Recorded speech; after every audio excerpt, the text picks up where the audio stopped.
लिए कि कौन गुजर रहा है, ये काफिला कैसा है, बीबियां कौन है।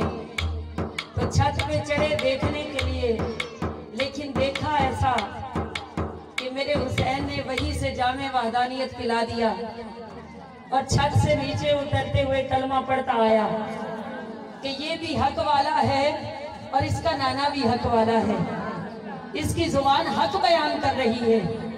क्या कहा, तवज्जो तलब शेर है। जो चढ़ के ने